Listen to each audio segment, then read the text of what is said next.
ኢትዮጵያ ውስጥ ከቅርብ ጊዜ ወዲህ አዳዲስ የኤሌክትሪክ ተሽከርካሪዎች ወደ ገበያው እየተቀላቀሉ ይገኛሉ። በዛሬው ፕሮግራማችንም የምንመለከተው በቅርቡ የኢትዮጵያን ገበያ የተቀላቀለውን አዲሱን በኤሌክትሪክ የሚሰራው የጭነት ተሽከርካሪ ለመሆኑ አሁናዊ ዋጋው ስንት ነው? ሙሉ ዝርዝር ይዘናል።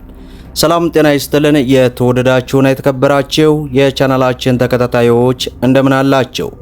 በዛሬው ፕሮግራማችን በብዙዎቻችሁ ጥያቄ መሰረት በቅርቡ ወደ ሀገራችን ኢትዮጵያ ገበያ የተቀላቀለው አዲሱ የጭነት የኤሌክትሪክ ተሽከርካሪ ለመሆኑ አሁናዊ ዋጋው ስንት ነው?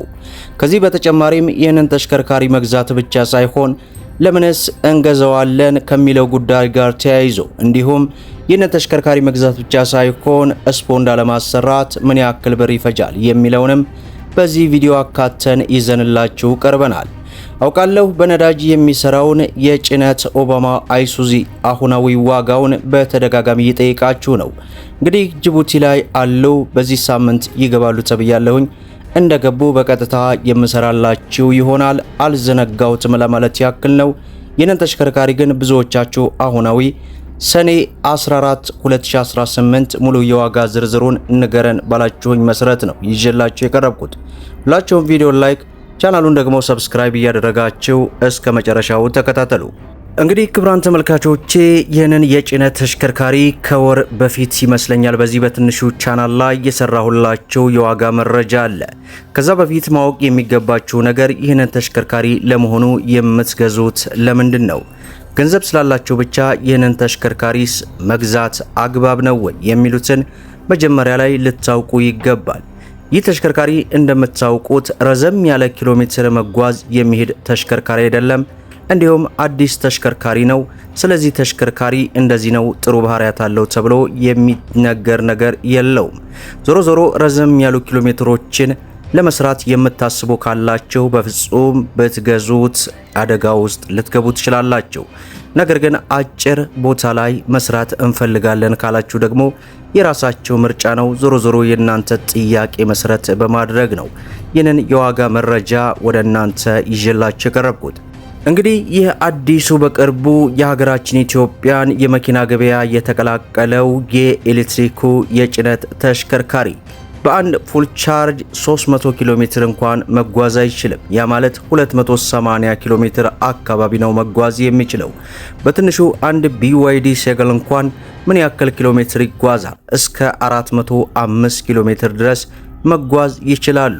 ከዚህ አንጻር ስትመለከቱት ይህንን ተሽከርካሪ ለመግዛት የግድ አጭር ቦታ ላይ መስራት ይጠበቅባችኋል ማለት ነው። ይህ አጭር ቦታ ላይ መስራት ብቻ ሳይሆን ይህ ተሽከርካሪስ ለገበያ የቀረበበት ዋጋ የሚለውን ከግንዛቤ ውስጥ ማስገባት ይኖርባችኋል።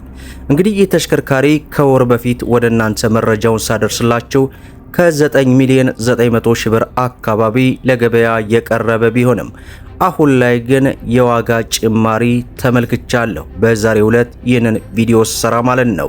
ስለዚህ ዛሬ ሰኔ 14 ቀን 2018 አዲሱ የኤሌክትሪክ የጭነት መኪና አሁናዊ ዋጋው ከቦታ ቦታ ልዩነት ቢኖራቸውም ከ10 ሚሊዮን 700 ሺህ ብር ጀምሮ እየተጠራ ወይንም እየተሸጠ እንደሚገኝ ተመልክቻለሁ። ብዙዎቻችሁም እንግዲህ በባንክ አማራጭስ አለው እያላችሁ በተደጋጋሚ እየጠየቃችሁ ነው። የሆነ ቦታ ላይ አለ ብለውኛል። ኦልሞስት ዛሬ ሄጅ እዛ ለመስራት አልቻልኩም። ነገር ግን እንፈልጋለን በባንክ ምን ያክል ነው የሚለውን ከፈለጋችሁ ኮመንት ላይ አሳውቁኝ፣ አይቼ የምሰራላችሁ ይሆናል። ለመሆኑ ይህንን ተሽከርካሪ ለመግዛት ብቻ ሳይሆን የስፖንዳ ማሰሪያ አሁናዊ ዋጋው ስንት ነው? እንደምታውቁት በመዲናችን አዲስ አበባ እጅግ በርካታ የስፖንዳ ማሰሪያ ቦታዎች አሉ። በተለይ ከቅርብ ጊዜ ወዲህ እጅግ በጣም አዳዲስ የስፖንዳ ማሰሪያ ቦታዎችን ስመለከት እጅግ በጣም ጥሩ ዲዛይን ያላቸው አድርገው እየሰሩ ነው። እንደምታውቁት በትልቁ ቻናል ላይ ከ76000 በላይ ተከታይ ባለው በጽሌ ዩቲዩብ ላይ ለአመታት መረጃውን ሳደርሳችሁ 100% የሻሸመኔ ስፖንዳ እጅግ በጣም ተመራጭ ነው የሚለውን ለብዙ ጊዜያት ሪከማንድ ሳደርጋችሁ ነበር። አሁን ግን በመዲናችን አዲስ አበባ ላይ እጅግ በርካታ ይህንን ስፖንዳ የሚሰሩ እጅግ በጣም ጥሩ ሰዎች እየመጡ ነው። እዚያ ጋር እንግዲህ አሁናዊ ዋጋውን ስንመለከት ከቦታ ቦታ ልዩነት ቢኖራቸውም ከ780 ሺህ ብር ጀምሮ እየሰሩ እንደሚገኙ ተመልክተናል ማለት ነው። እዚህ ላይ አንድ ነገር ልብ ልትሉ ይገባል። ይህ አዲሱ የኤሌክትሪክ የጭነት መኪና ዋጋው እጅግ በጣም የተጋነነ ነው። ፌር ነው ብዬ አላስብም። ምክንያቱም በዚህ ዋጋ ተገዝቶ ቢያንስ እስከ 7 እና 800 እንኳን ኪሎ ሜትር መጓዝ ባይችል ከ600 በላይ ኪሎ ሜትር መጓዝ እንዲያስችል ማድረግ የሚያስችል ባትሪ ሊኖረው ይገባ ነበር። ነገር ግን ይህንን ያክል ብር አውጥታቸው 280 ኪሎ ሜትር ብቻ መጓዝ የሚችል ለዚያውም አጭር አካባቢ ለመስራት እጅግ ከባድ የሆነ ኪሳራ ውስጥ እንደሚያስገባችሁ አልጠራጠርም። ዞሮ የእናንተን ጥያቄ መሰረት በማድረግ ነው ይህንን መረጃ የሰራሁላችሁ። መስማት የቻለ ሰው የነዳጁን አውሱዙ የጭነት ተሽከርካሪን ብትገዙ ሪከማንድ አደርጋለሁ። ምክንያቱም ኦባማ የጭነት መኪና በሀገራችን ኢትዮጵያ ብቻ ሳይሆን በዓለም አቀፍ ደረጃ እንኳን ከ10 ዓመታት በላይ በደረጃ 1 ሞተርነት የተቀመጠ እስካሁን ድረስ ስታንዳርዱ ያልወረደ ተሽከርካሪ ነው። ይህንን ተሽከርካሪ በተመለከተ እንግዲህ ኦልሞስት በትልቁ ቻናል ላይም ወደ 4 ወር አካባቢ ሊሆን ነው ከሰራሁኝ። ሰሞኑን ጅቡቲ የቆሙት ታግደው የቆሙ ነበሩ። እነሱ እንግዲህ ይገባሉ ተብያለሁኝ።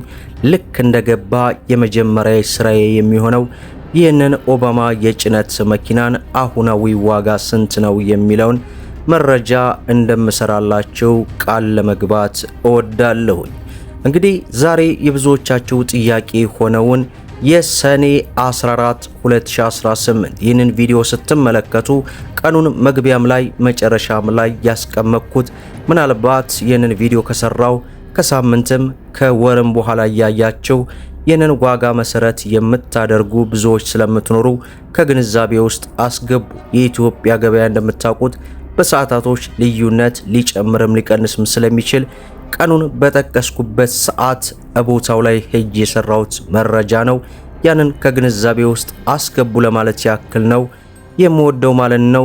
ዞሮ ይህ ተሽከርካሪ ረዘም ያለ ኪሎ ሜትርን እንዲያስችል ተደርጎ ወደ ሀገራችን ኢትዮጵያ የመኪና ገበያ አፕዴት ተደርጎ ከገባ ይዞታውን ሁሉንም ከተመለከትን በኋላ እንግዲህ እንደዚህ ነው ለማለት እንደፍራለን። ሁላችሁም ይህንን ቪዲዮ ላይክ ሸር እያደረጋችሁ ለበርካታ እህት ወንድሞች እንዲደርስ አድርጉ።